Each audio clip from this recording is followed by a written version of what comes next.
It's time for our In the Turn interview, sponsored by Distinctive Auto Body. Born in Fenton, Missouri in May 1955, he got his start on the local tracks. He was a sportsman's champ at Lake Hill Speedway in Valley Park, and that same year, he moved up to sprint cars, racing in various locations across the Midwest.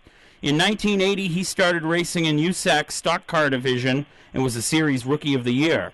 Early in that decade, he moved to the USAC Series, competing in its various sprint car competitions, where he won 4 USAC sprint car races, 6 Silver Crown races, 21 USAC midgets, and 24 midget races in other divisions. He attempted the 1983 Indianapolis 500 before making his NASCAR debut in 1984 in the Cup Series, where he would go on to run 763 races over 29 years, collecting 4 Cup Series victories. Along with his Cup Series success, he'd run 116 Busch Series races over 17 years, collecting 2 victories, and 105 Craftsman Truck Series run over 18 seasons, scoring 1 truck victory.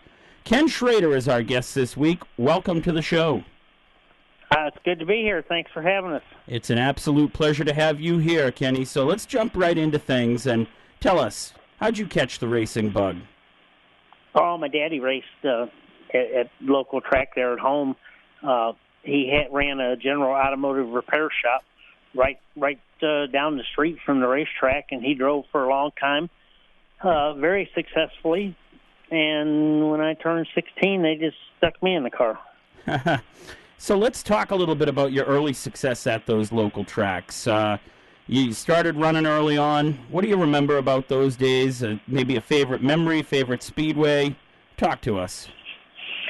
Well, they were all special at the time. You know, they still are. I mean, the favorite speedway was wherever you were at, getting ready to race. You know, that's all you wanted to do. Still, that's all we're doing, and still want to do is just go race all the time. So, you know, when we started running different type cars was, you know, a lot of fun. We basically was running the late models, you know, stock car, and then started adding in the midgets and then the sprint cars and the Silver Crown cars, but still ran the stock car and started running USAC stock cars on bigger tracks, and it was just all a lot of fun. I wouldn't say I know there's not a favorite track, and I wouldn't say there's a favorite memory because, hell, you know, favorite memory might be going to happen this weekend. I don't know. That is indeed correct. So in 1984, you made your Cup Series debut at Nashville running for Elmo Langley. What do you remember from your debut and your time running for Elmo? Well, I ran 5 races for Elmo in '84. I remember the first race.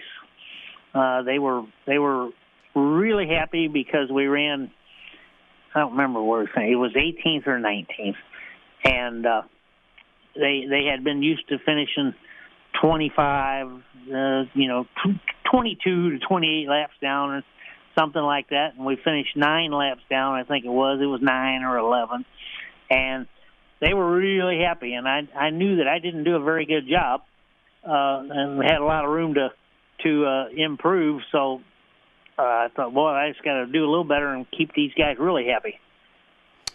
So let's talk about a different hat, and that's the hat of team owner. Running your own equipment early on in the Busch Series and the trucks, but obviously still to this day. What's it mean, and what's the differences for you from being a driver for, you know, a team compared to being the guy who runs the show? Well, it's a real pain to own your own team, but it does give you the flexibility to be able to control a lot more things. You know, obviously it takes a tremendous amount of funding to keep these things going, and that's the hardest part about owning your team is making sure that you've got names on these cars, companies that you can do enough good stuff for them to keep them coming back with you. So that's the biggest headaches, and then just keeping employees in the shop and the ones you want and making everything work right. It's just like any business, and it's a challenge. So 1984, we have talked about with your Cup Series debut, but 1988 led you to a guy named Rick Hendrick, where you would collect all 4 of your Cup Series wins, and really a lot of success there as well. What talk to us about that first Cup Series victory. Everybody remembers their first. Yours was at Talladega. Talk to us about that win at Talladega. Yeah, well, Talladega is where you don't want to win your first one. You know, you don't want to win at Talladega because there's been a lot of people over the years that have won their one and only race at Talladega. So it's not where you want to get your first one. Obviously, you're thrilled whenever you get your first one, but felt a whole lot better when we got our second one at Charlotte the following year. Talk to us about that Charlotte win. That was another feather in the cap for sure. Yeah, I mean, anytime you can win. I mean, you're running 38 weekends a year. I mean, back then I think it was only 28-point races. So you need to win a lot more than we did. But we did it just enough to keep hired for a number of years and had a lot of fun doing it. What did it mean to you to run for a guy like Rick Hendrick early on in your career? Well, Rick was great to drive for. I actually drove for his daddy, Papa Joe Hendrick. Our team was always listed as Papa Joe's team. Rick has become a great friend. His HendrickCars.com continues to be on all of our race cars, even currently. Hendrick Motorsports wasn't a big deal when I started driving for him like it is now. I mean, yes, Rick has been very successful in business, and you knew he was going to grow it into something, but it still had a lot of growing pains along the way. So after Rick, you ran for a couple of years with Andy Petrie. What stands out to you with your time running for Andy in the Cup Series in that 33 car? Well, Andy was a lot of fun to drive for. Andy was really a very much an innovator in our sport. Came up with a lot of good ideas. Andy they made some rules because of Andy. Andy never blatantly cheated the rule book, but he definitely found loopholes in it. And, they'll let you buy with a loophole, for a week. and then they'll change the rule on you, which is a good thing that they do that. But Andy was very good to drive for. He was quite an innovator in our sport. So you've obviously, after Andy, there was MB2, there was Wood Brothers, a lot of different teams, teammates, running in the Cup.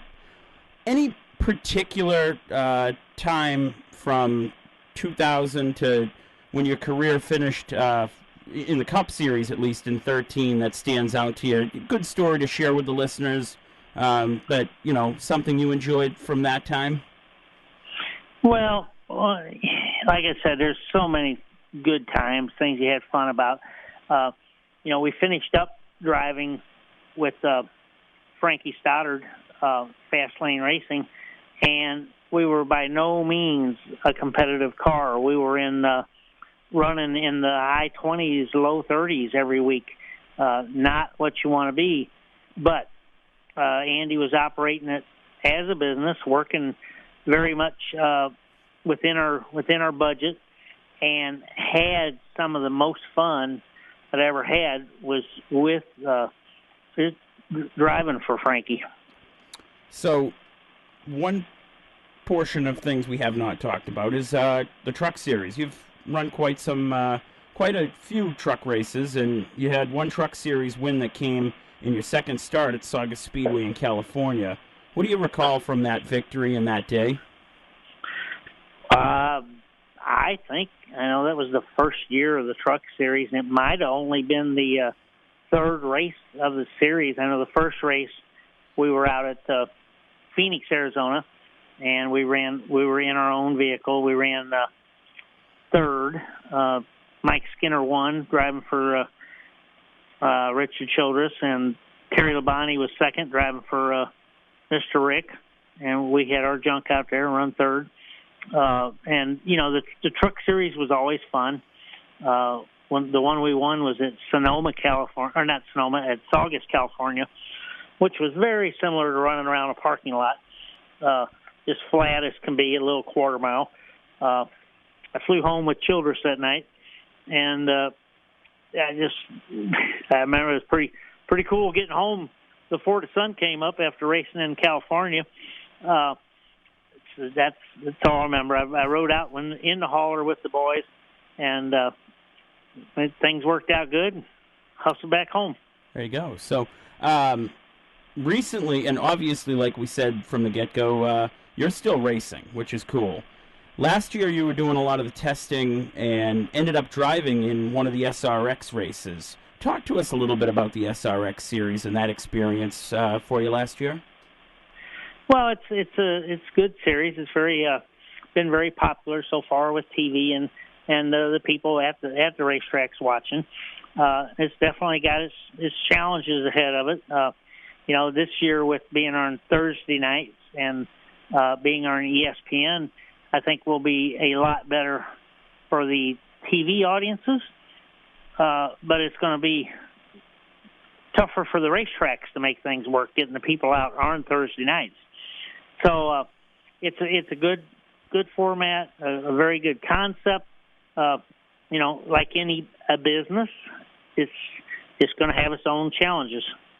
So last year bumped into you down at Seekonk, as you make an appearance in Seekonk pretty frequently every year. Last year you were hanging out with a guy named Alan Bestwick and another fella named Bentley Warren. Talk to us about your time racing at Seekonk and some things that stick out, at the local track up here in Massachusetts for you. Well, I think we've probably... I went there one time from Dover or Watkins Glen, and we won a late model or a stock car race, whatever they called it. And I know we've run second and a third up there with the midget before. I probably haven't ran there 4 or 5 times at max. We've run close to 500 different racetracks throughout most of them throughout the country, but close to 500 different racetracks. So it's hard to remember exactly what happened at all of them every time. Yeah. But I know that the Seekonk racetrack has been a leader in some of the ideas and promotions that they've tried throughout the years, and I always look forward to my time going up there. Excellent. So what else is on the docket for you this race season? You mentioned that you go to a lot of tracks. We know that you're out on the road a good chunk of the summer. What do you got planned this season? Just a lot more races. We're making a couple swings up into Canada. We're racing back up in Alaska this year. Let's see, as we talk now, it's like second week of March, and we've run 14 times already this year. Got 2 more this weekend, Clarksville, Tennessee. So we just kind of go wherever we think we can go. A lot of times we know where we're going. Most of the time we have a schedule. We know where we're going, but that schedule doesn't always get 100% set until towards the later March, early April, and a lot of the weekends we just play it by ear and look at the weather and decide where we're going to go race. So if people want to find out about your schedule or learn more, you got a website, don't you? Yes, most time it's on schraderracing.com, or that's on the website, or just Facebook, Ken Schrader Racing. Excellent. So the final question I always like to ask of all our guests here, and we've had a couple of great ones in the recent weeks, and you're joining great company as well. When it's all over and all said and done, your racing career's done, your time is up, how do you, Ken Schrader, want to be remembered to the racing fans? Oh, hell, I don't care if they don't remember me. I mean, just someone that really loved to do it, I mean, we sure didn't start out. We just started out racing because we just loved to do it. And then when we really got serious about it, it was just like, hey, I think I can do this full time, and make it my job. And we've just continued to have fun doing it. Excellent. Ken Schrader, our guest here on our In the Turn interview this week. I want to take a moment to thank our sponsors here. Distinctive Auto Body, located at 203 Bedford Street in Whitman. Family-owned and operated Adria Restaurant and Banquet Facility, located at 436 Oak Street in East Bridgewater.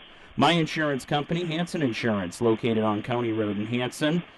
Nomad Commercial Truck Inspection Services, located at 535 South Main Street in Randolph. On Target Training Incorporated, located at 516 North Bedford Street in East Bridgewater. CDI Truck and Van Equipment, located at 220 South Main Street in West Bridgewater. Ron Emma's Pub and Pizza, Ronnie Waffles, located in Bridgewater and Norton. And J&C Automotive, located at 740 Brockton Ave